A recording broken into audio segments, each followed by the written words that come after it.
today I'm so excited because my friend Diane Cashen, who is an extraordinarily talented interior designer, is here. And she is just back from market, a big market in Atlanta. So Diane, can you tell us a little bit about yourself first and then all about the market? I have tons of questions. Okay. As you said, I'm an interior designer here in the Gulf Coast in Mobile, Alabama. Okay. And I work mainly with residential clients. I do a little commercial work, but mainly residential. And not any particular focus. It's just really on the client's needs, or someone that moves into a new home and wants to, it's not their style, and we want to update and change. Sometimes it's, materials and contractors, and sometimes it's furniture and flooring, and it just depends on the needs of my clients. Well, I mean, a couple of weeks ago I took your place at a marketing group and I was just so jealous because you were in Atlanta.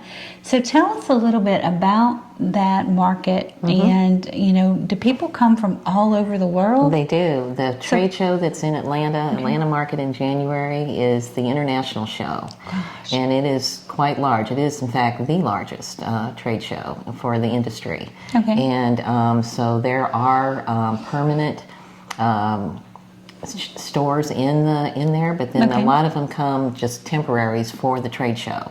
But all the reps are there, and what it's designed for is they introduce all of the new furniture, accessories, all that sort of thing.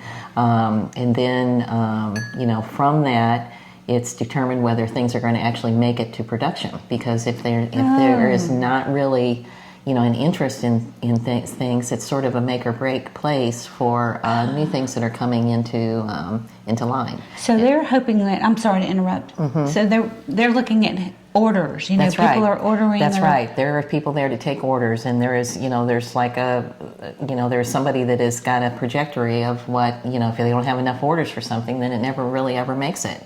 Okay. So that's why, like later in the year, Atlanta Market and all of them do this. Things are sold, they've set stuff out because they've had their displays at the trade show, so you're seeing the cutting edge, the new things and the trends, and people are trying to decide ahead of time, based on research and all of that, and what the next thing will be, so it's pretty exciting because it's full of, there's a lot of industry people there, and there's seminars, and so you learn a lot. You learn a lot. You're continuing education. That's right. That's right. So I think everybody wants to know what's on trend for 2023. I think this is going to be a pivotal year for everyone. We're post-pandemic now, and like you said, the trade show was much healthier this year. It was. Yeah, it's been scaled back the last few years, but this year was good. Okay, so what jumped out at you immediately as a trend? Okay. Well, color, for one thing, is first thing that you see. The colors are still the earthy colors, but we're moving more towards the mauves and I can't believe it. Some greens and browns are certainly trending. So the furniture pieces have gotten warmer instead of getting away from the whites. It's pieces that are taupe colors and more of the natural colors in that. Did you see a lot of? I'm sorry. Did you see a lot of floral with that whole mauve green? It's more simplified. The design is more straight lines and not. It's not fussy by any means. The mauve would be like in the pillows, and colors are more monochromatic. And also, it's more of like one color as opposed to, or one pattern. So like normally in the past, you use several different patterns. Right. If you had a pattern, it's the only pattern.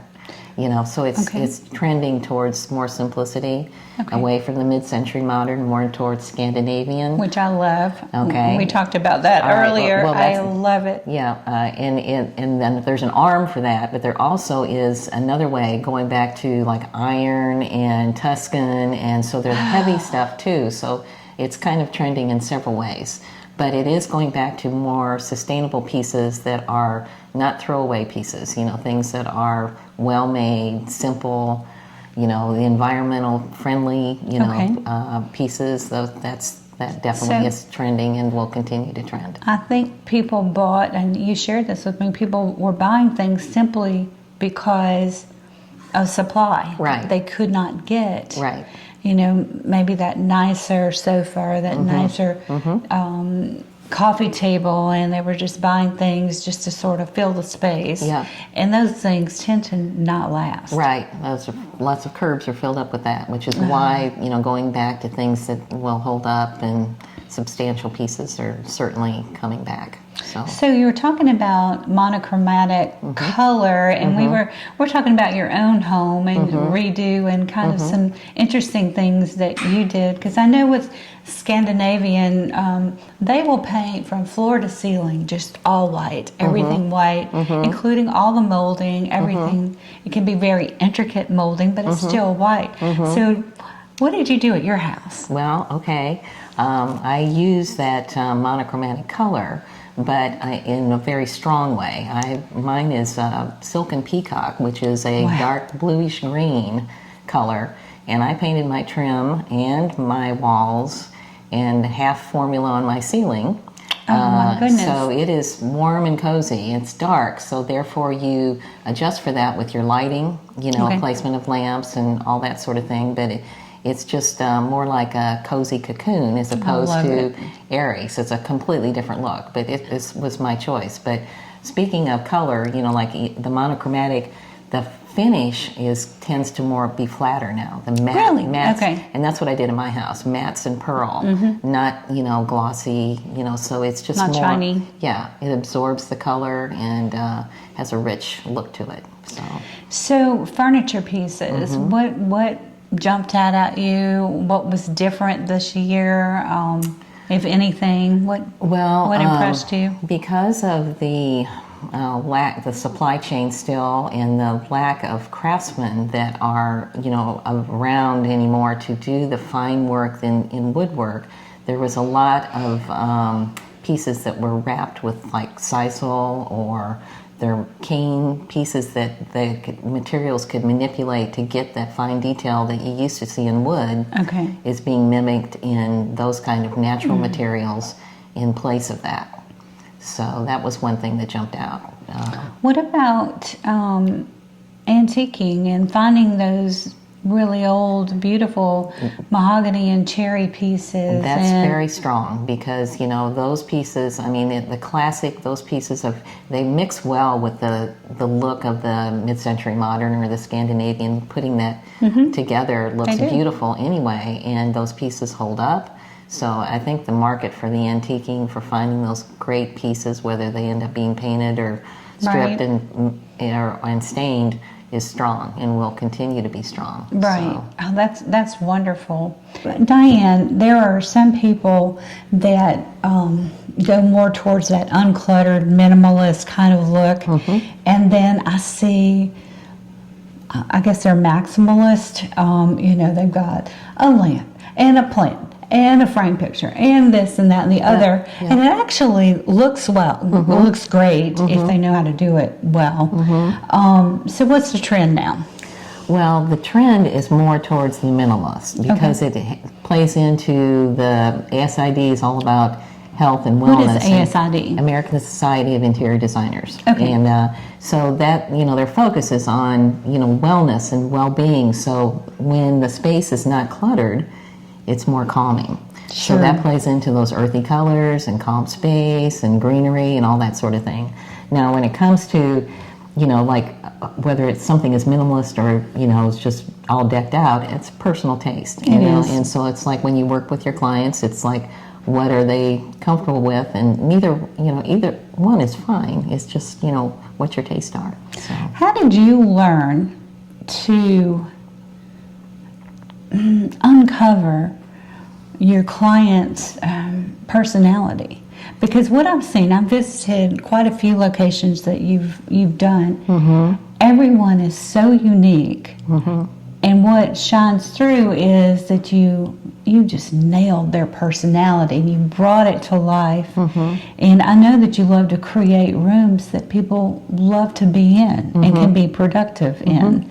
So how do you do it?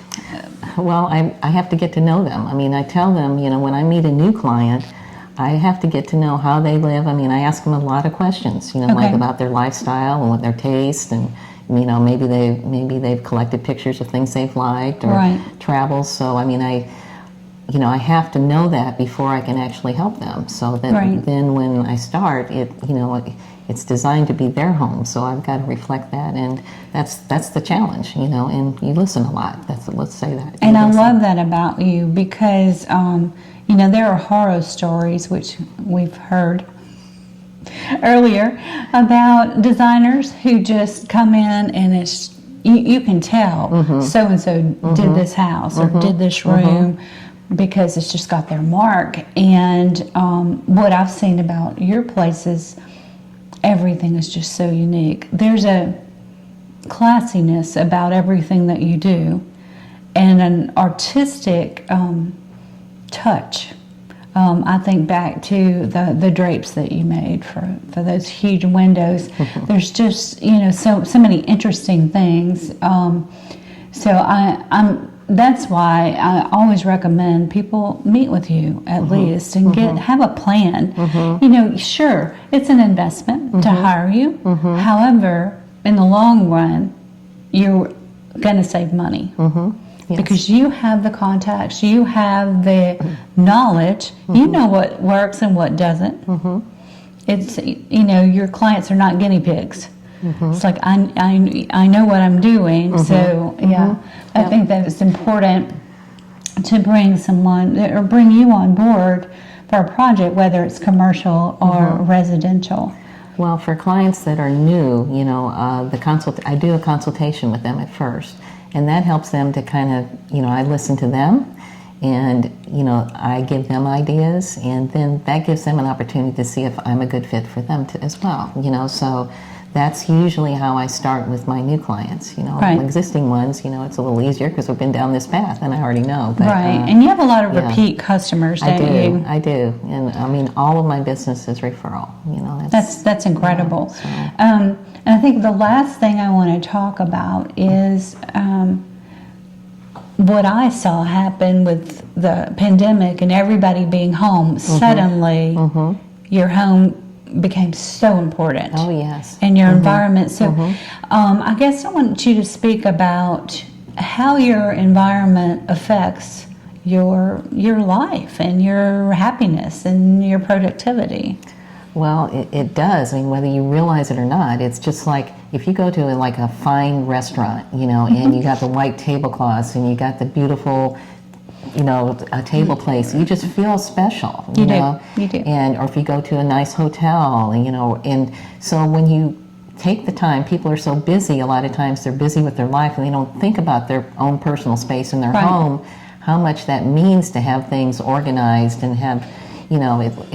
Everything look beautiful and in place, and if you have things in your home that are important to you, you just feel good about it. I mean, there's memories about things, and, and so, your home is kind of like your sanctuary. So, and it should be, well thought out from, one end of the house to the other. So that's what I try to do. I think about, the art and just little pieces that I have around my house, and everything that's hanging on the wall makes me smile. Yep. And that's brings me some joy. That's right. That's exactly what it should do. You should be happy in your home. So just a quick recap on the 2023 trends that you're seeing. So the thing that jumps out at me, and a hint that she gave me, was with the mauve thing. You saw this over Christmas. Things were kind of mauve-y in Christmas decor, and I never knew that you could look at the holiday trends and that kind of predicts what's coming. Yes, exactly. Wow, my goodness. So, and kind of that scandy and uncluttered, natural, going back to green, I guess, and healthy environment. That's what we're seeing for 2023. Plus, you can bring in your heavy dark woods again. And, yes. Okay. Yep. Absolutely. I just thought of one more question. Sorry, y'all. wallpaper. I saw a lot of that last year. Is that still trending? It is trending. It's coming back pretty strong. Wow. So anybody that's ever stripped it off the wall was like, oh no. well, I mean, now they have. It's got easier. It's gotten easier. Yes, it It has. has from the old times. Well, Diane, thank you so much for joining me. And Thank you. what is the best way for people to contact you? Do you like them to text you, email, call you? What's your favorite? Well, I guess I'm going to say text is my favorite because phone calls. I'm not a good phone. I don't manage my phone well. I have it off a lot. And well, you're with clients a lot. I am. Are you still as busy as you have been over the past 2 years? I am crazy busy. Yes. Seeing- So, but I guess I function better that way. So lots of projects going on. Yeah. So what's the best number to text you at? And I'll put it in the description below. But it is, the 251-545-5688. That's it. Okay. So. All right. Well, I'll add all her contact information below for you. And I'm just so excited. Thank you, Diane, for Thank you. sharing all the trends, because I was wondering, I would not have guessed mauve ever. Yeah. Well, I like I said, I tell people you don't necessarily follow the trends. Use your favorite color. So if mauve's not your favorite color, don't use it. Exactly. All right. So.